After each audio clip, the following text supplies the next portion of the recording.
یہ اس وقت ہم نے بہت سارے آوازیں سنائی جو کہ پی ایم ایل این کے اندر سے ہی ہیں. نون لیگ کی جو نیگوسیشن ہے اس پورے حوالے سے، پنجاب مریم بی بی کو مل گیا، وہ نواز شریف صاحب کی ایک اس حوالے سے بظاہر ایک یہاں پہ انہوں نے اپنی جو باتیں ہیں اپنی شرائط منوا لی، لیکن اوور آل یہ جو حکومت کا خاکہ ہے، حکومت کی شکل ہے،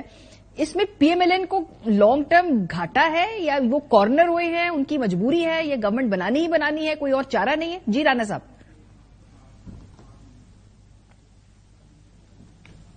آپ نے جامی صاحب کا کہا، میں سمجھا شاید آپ انہی سے پوچھ رہی ہیں. نہیں جی، آپ سے آغاز کریں گے. جی اچھا بالکل، آپ نے کچھ آوازیں سنائی، جو آخری آواز تھی اس کو تو میں بالکل نہیں سمجھتا کہ وہ شاہد خاقان عباسی کی پی ایم ایل این کی آواز ہے. ٹھیک ہے، وہ اپنے تئیں اپنے راہیں جدا کر چکے خود ہی، اور نئی پارٹی کی باتیں کر چکے. اپنے شہر سے بھی غائب تھے الیکشن میں، اور چونکہ ان کو وزیر اعظم نہیں بنایا تو ان کا تو ناراضگی بنتی ہے. باقی سب کی اپنی اپنی گفتگو ہے، کیونکہ جب ان کو وزیر اعظم بنایا تھا تو یہ بہت خوش تھے کہ سب کچھ ایک سال میں صرف منصوبوں کا افتتاح کرتا رہا ہوں. اس وقت معیشت بھی ٹھیک تھی اور معاشرت بھی ٹھیک تھی اور سارے معاملات بھی ٹھیک تھے. بہرحال اسمبلی کے اجلاس پہ جو بات آپ نے ابھی چونکہ انٹرو میں کہی، جو میں نے سنی، کل ایڈوائس تو جا چکی ہے پرائم منسٹر کی ان کے پاس، صدر کے پاس، اور وہ تھی 26 تاریخ پیر کو بلانے کی، جو صدر مملکت نے روک لی ہے. اور انہوں نے کہا اپنے سٹاف سے کہ یہ تو 15 دن میں ویسے بھی روک سکتا ہوں. تو ان کے سٹاف نے انہیں جواب دیا کہ حضور، جہاں آئین آپ کو یہ اجازت دیتا ہے کہ آپ 15 دن پہ آرٹیکل 48(1) کی ایڈوائس روک سکتے ہیں، وہاں آئین 21 دن میں اجلاس بلانے کو لازمی تصور کرتا ہے، جو 29 فروری ہے. تو یہ اب آپ کی مرضی ہے کہ آپ کیا کریں گے. صدر صاحب اس پہ لے کے بیٹھ گئے ہیں، جیسے وہ پی ڈی ایم کی گورنمنٹ میں آرڈیننسوں پہ، گورنروں کی تقرریوں پہ وہ ایک پارٹی ورکر کے طور پہ کام کرتے رہے، اور جہاں ان پہ پریشر آیا وہاں وہ، آپ کو پتا ہے، آفیشل سیکرٹ ایکٹ والے قانون پہ خاموش ہو کے بیٹھ گئے، جس کا سب کچھ انہیں پتا تھا، اور قانون بننے دیا. اب اگر ڈار صاحب کہہ رہے ہیں کہ 29 کو اجلاس ہونا ہے تو وہ وضاحت تو وہی دیں گے، لیکن ظاہر ہے صدر صاحب نے فی الحال کوئی ایڈوائس پہ عمل بھی نہیں کیا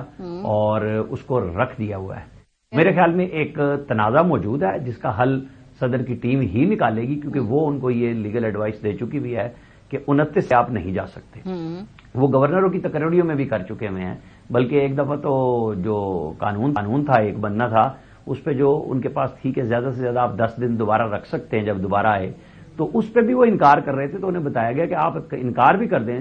تو آئین آپ کو پابند کرتا ہے کہ اب یہ 10ویں دن قانون بن جائے گا. ٹھیک ہے، تو ضد ہونا، گفتگو ہونا، پارٹی کی لائلٹی ہونا اور بات ہے. اس پہ تو نقطہ آ گیا. سر میں دوسری جو بات کر رہی ہوں کہ سر یہ کن شرائط پہ گورنمنٹ ہے کہ پی ایم ایل این جو ہے نا، پیپلز پارٹی ان کے ساتھ اقتدار میں شراکت کرنے کو تیار ہے، تمام آئینی اپنی جو بھی شرائط ہے وہ منوا رہے ہیں، پارٹی کے اندر چلے شاہد خاقان صاحب کو آپ سائڈ پہ کر دیجئے، رانا ثناء اللہ، جاوید لطیف، خواجہ سعد رفیق صاحب، یہ تو اس وقت بڑے ہی متحرک لوگ ہیں نا. تو کیا پی ایم ایل این کارنر ہو رہی ہے، زبردستی حکومت دی جا رہی ہے جیسے کہ جاوید لطیف صاحب کہہ رہے ہیں؟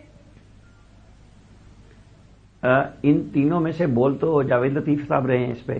رانا ثناء اللہ صاحب اور بات کر رہے ہیں، سعد رفیق نے شکست تسلیم کی اور اپنی گفتگو کو آگے بڑھا کے لے کے جا رہے ہیں. لیکن جو بات آپ کر رہی ہیں، ظاہر ہے یہ شہباز شریف نے جواب دینا ہے اس بات کا کہ کیا ان کے اوپر زبردستی وزارت عظمیٰ آئی ہے، یا وہ زبردستی لینے گئے ہیں، یا وہ سمجھتے ہیں کہ 16 مہینے میں جو کچھ پی ایم ایل این کا سیاسی طور پہ نقصان ہوا اس کا وہ ازالہ اس گورنمنٹ میں کر سکیں گے، جس میں پیپلز پارٹی کہہ رہی ہے کہ آپ اپنی کابینہ مرضی سے تشکیل دیجیے، ہم حمایت جاری رکھیں گے. اور حمایت کبھی بھی کسی شرط کے بغیر نہیں ہوتی، چاہے وہ ویزیبل ہے یا نہیں ہے. لیکن صدارت آپ دے رہے ہیں، اسپیکر چیئرمین سینٹ آپ دے رہے ہیں، اور بہت ساری چیزیں ہیں جو ابھی وقت کے ساتھ آئیں گی اور آگے سے کابینہ میں بھی یہ لوگ آ جائیں گے. اچھا، لیکن انہوں نے وہ رکھا ہے کیونکہ ان کو تو سندھ میں فرق نہیں پڑا کہ وہ حکومت میں تھے یا نہیں تھے، کیونکہ پیپلز پارٹی کے مقابلے میں نون اور پی ٹی آئی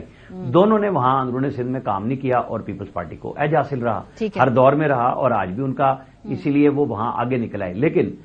یہ سب کچھ کہنے کے باوجود یہ شہباز شریف صاحب کے لیے، پی ایم ایل این کے لیے اتنا بڑا امتحان ہے،